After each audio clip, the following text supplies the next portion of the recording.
बेटा अब हाइड्रोकार्बन्स में हम लोग देखते हैं chemical properties of hydrocarbon. Chemical properties of hydrocarbon की बात की जाए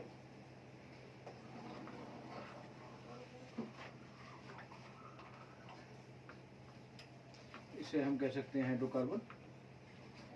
और हाइड्रोकार्बन की भी बात क्यों कर रहे हैं, सिंपली हम बात करें एल्केन की, क्योंकि ऐसे तो बहुत सारे हाइड्रोकार्बन हो सकते हैं, चलिए एल्केन की सिर्फ बात करते हैं। सबसे पहली रिएक्शन हम देखेंगे कंबशन की, कंबशन में क्या हो सकता है, कैसे हो सकता है।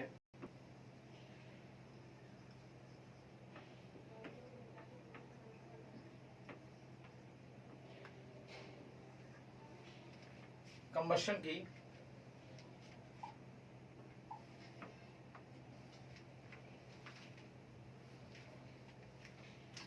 अब जैसे मान लीजिए आप इसमें सिंपली कोई भी ले लीजिए, जैसे आपको एल्केन का जो जनरल इसका फॉर्मूला बना देते हैं ना, CnH2n+2 है आपका,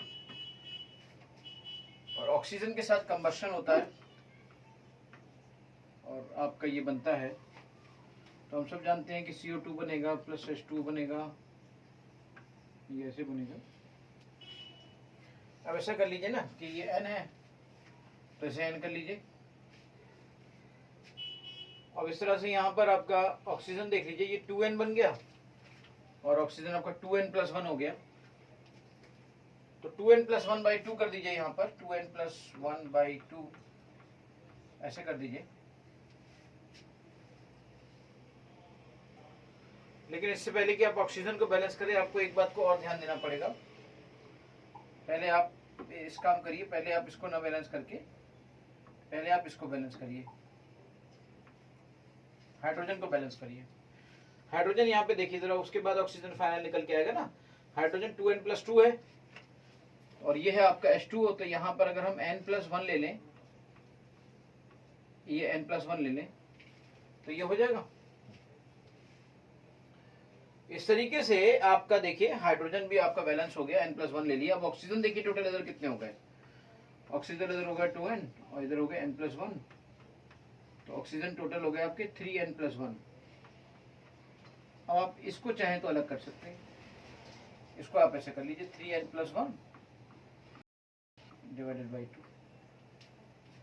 तो ये आपका जनरल इक्वेशन जो बन गई, ये बन गई इस एल्केन की CnH+2 which is 3N+1 divided by 2 O2, combustion हो गया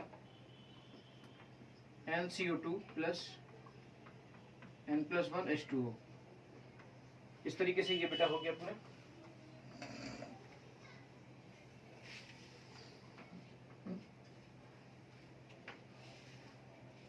तो इस तरह से कंबशन आपका एल्केन का हो गया। और एल्केन में आप हमेशा जैसा जो भी नंबर आप रखना चाहो उस हिसाब से आप कैलकुलेट कर लोगे।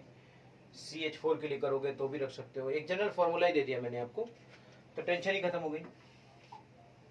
इसके बाद यहाँ की दूसरी जो मेन रिएक्शन होती है वो होती है हैलोजिनेशन।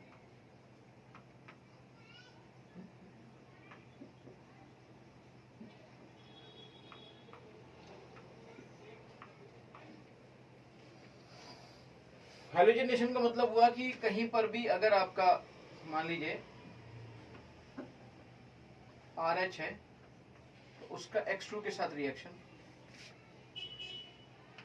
और इस तरीके से ये आपका जो होता है ये फोटोकेमिकल रिएक्शन, या H न्यू सनलाइट या यूवी लाइट, इसकी मौजूदगी में होती है रिएक्शन। और यहां से आपको एल्किल हैलाइड मिलता है, साथ में आपका HX अलग होता है। ये एक तरह का free radical, it is a type of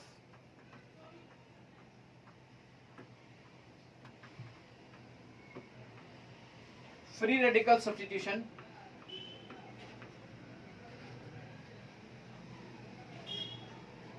ये एक तरह का फ्री रेडिकल सब्स्टिट्यूशन का टाइप है।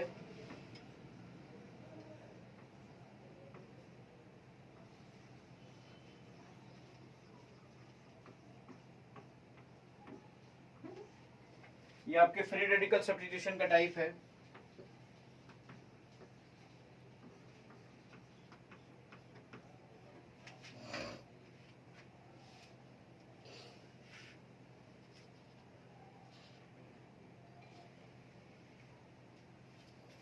अब जैसे मान लीजिए मैं यहाँ पर एक छोटा सा एग्जांपल लूंगा मीथेन का। मीथेन के केस में तो एक और बात भी होती है, बाकी के केसेस में नहीं होता ऐसा। एक जनरल इन्फॉर्मेशन मैंने दे दी।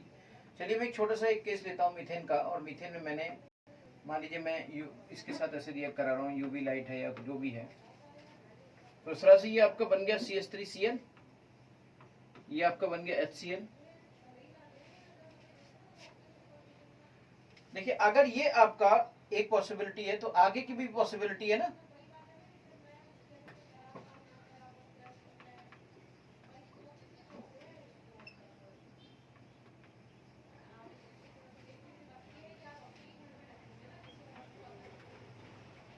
तो ये बन जाएगा CH2Cl2,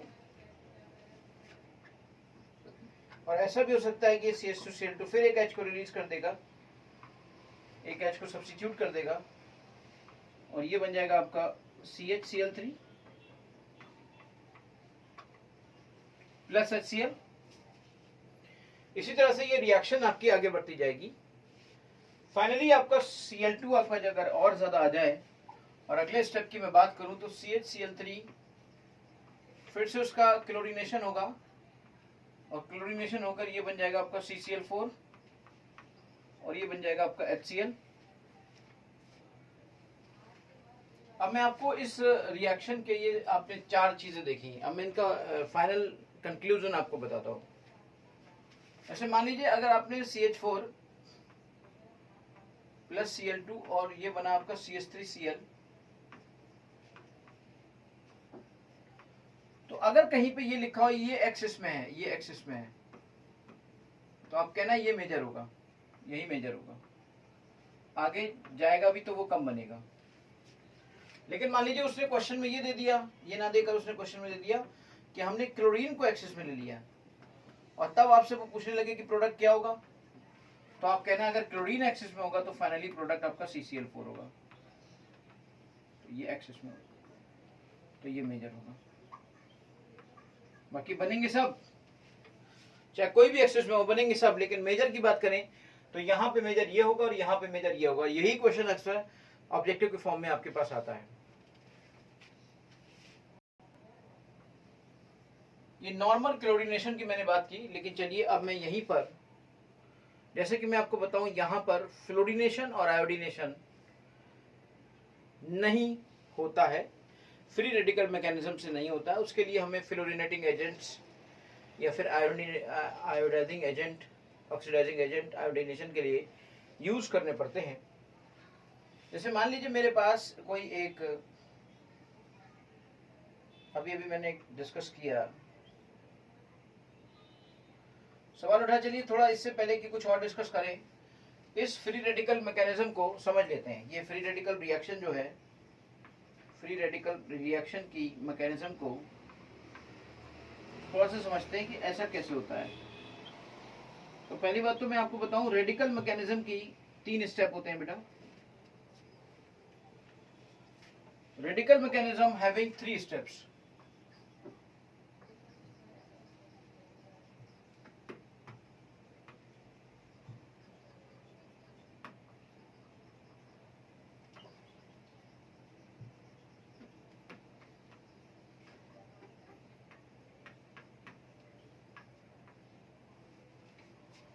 पहला क्या होता है? पहला होता है आपका radical mechanism having 3 steps. First होता है बेटा इनिशिएशन स्टेप।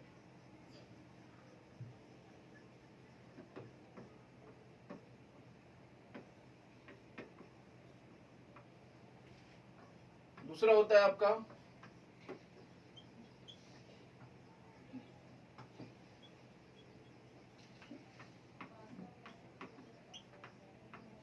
प्रोपगेशन स्टेप, और तीसरा होता है आपका टर्मिनेशन स्टेप। ये किसी भी रेडिकल मैकेनिज्म के 3 स्टेप्स होते हैं बेटा।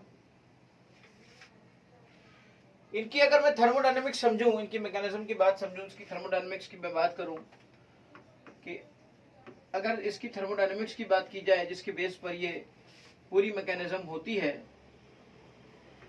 तो ये जो है आपका इनिशिएशन स्टेप, इसका डेल्टा एच पॉजिटिव होता है, यानी ये आपकी एंडोथर्मिक होती है।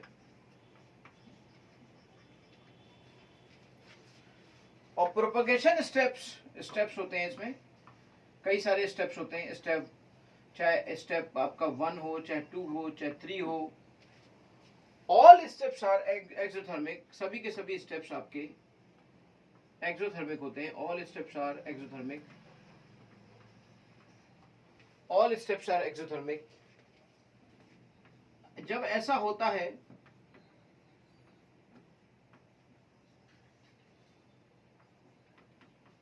तभी कहीं रेडिकल मैकेनिज्म फॉलो होती है, अदरवाइज नहीं होती है। अगर सपोज करिए पहला स्टेप ही आपका एंडोथर्मिक की जगह एक्सोथर्मिक हो गया, तो रेडिकल मैकेनिज्म फॉलो नहीं होगी। या आपका ये बाद वाला स्टेप भी एक्सोथर्मिक की जगह एंडोथर्मिक हो गया, तो रेडिकल मैकेनिज्म वो नहीं होगी। इसका मतलब क्या हुआ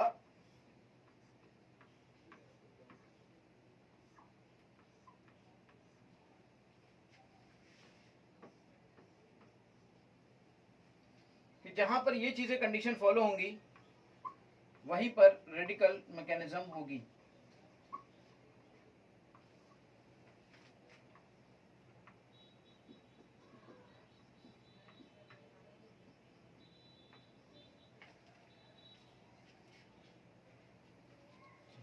अब यहां पे समझते हैं ये रिएक्शन कैसे हुई होगी।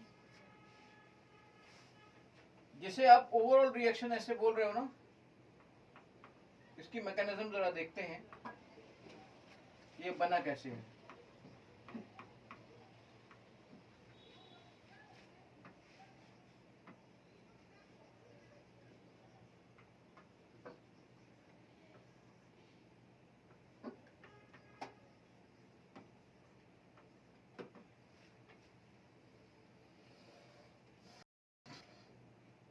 इनिशिएशन स्टेप में सबसे पहले बेटा यूवी या किसी पेरोक्साइड या HNO या किसी पेरोक्साइड,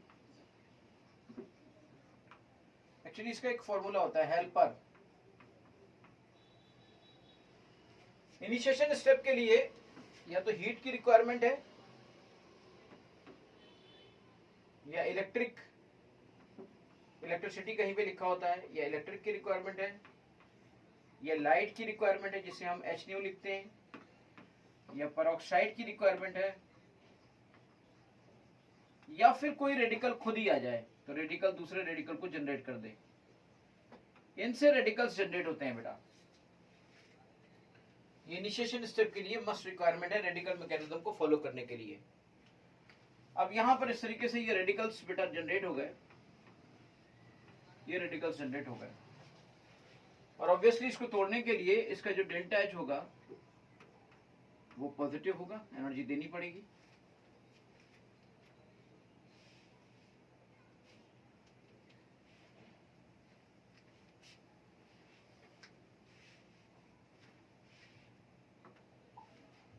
फिर स्टेप 2 में आपके प्रोपोगेशन के स्टेप्स आते हैं।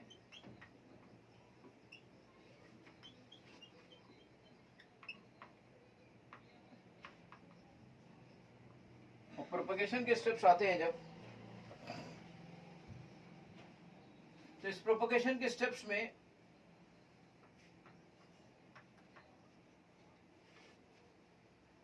नंबर 1 पे आपका आता है CH4। इस Cl रेडिकल को ले लेता है और इस तरीके से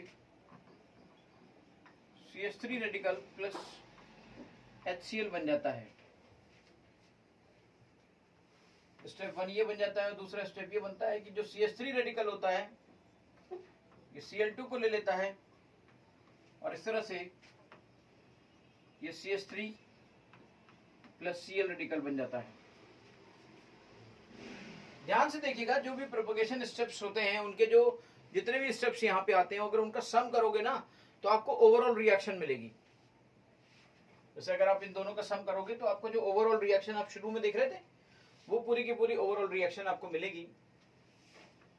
फिर हम बात करते हैं टर्मिनेशन स्टेप्स की।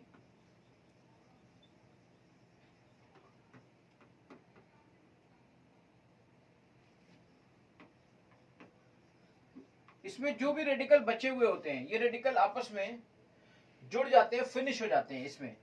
जैसे ये यहाँ पे बचा हुआ था CH3 रेडिकल है, ये Cl रेडिकल है, तो ये आपके आपस में जुड़ गए।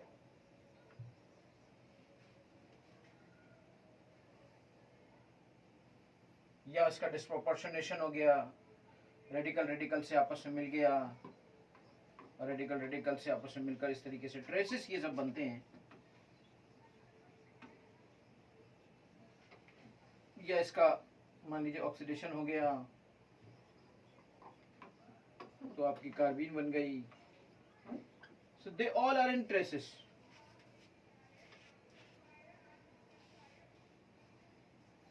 एल्कीन बन जाती है अगर एक और कार्बन होता तो ये थे आपके बेटा हेलोजिनेशन के कॉन्सेप्ट। हेलोजिनेशन में मैंने बताया आपको कि क्लोरीनेशन हो जाता है, ब्रोमिनेशन हो जाता है, पर आयोडीनेशन वैसे नहीं होता है, बट विद HiO3 और HNO3 लाइक ऑक्सीडाइजिंग एजेंट ये भी हो जाता है। वैसे आयोडीन नहीं होता है, लेकिन इसके साथ हो जाता है।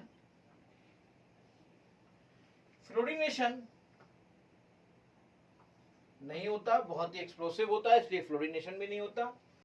पर यह भी हो जाता है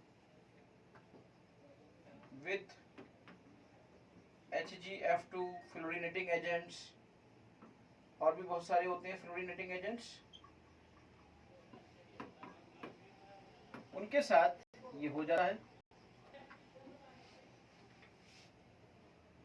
और वैसे नहीं होता। यहाँ पे चल के आगे चल के आप एक शॉर्ट रिएक्शन भी पढ़ोगे जो कि यहाँ पर ऐसे इस तरीके से वर्क करती है। और भी गहराई में जाओगे तो और भी गहराई में बता दूंगा, लेकिन आप जब क्वेश्चंस आएंगे तो उन पे बात करेंगे हम लोग। अभी तो उतनी गहराई में बात नहीं कर रहे हैं।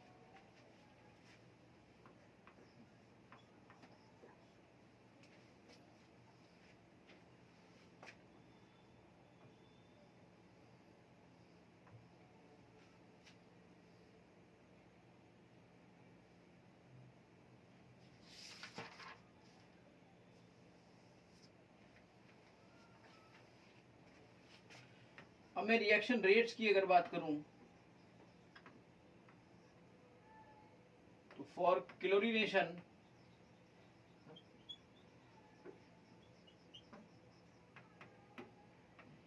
Three degree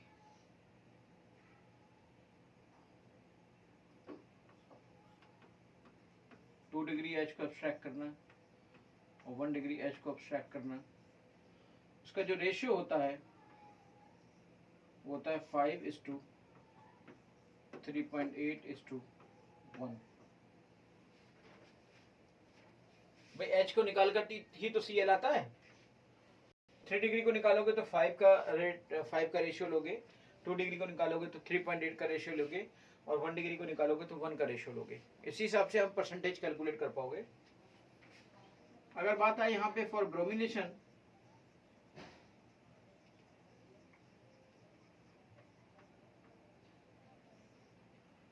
uh, 3 degree H, 2 degree H, 1 degree H, 1600 is to 82 is to 1।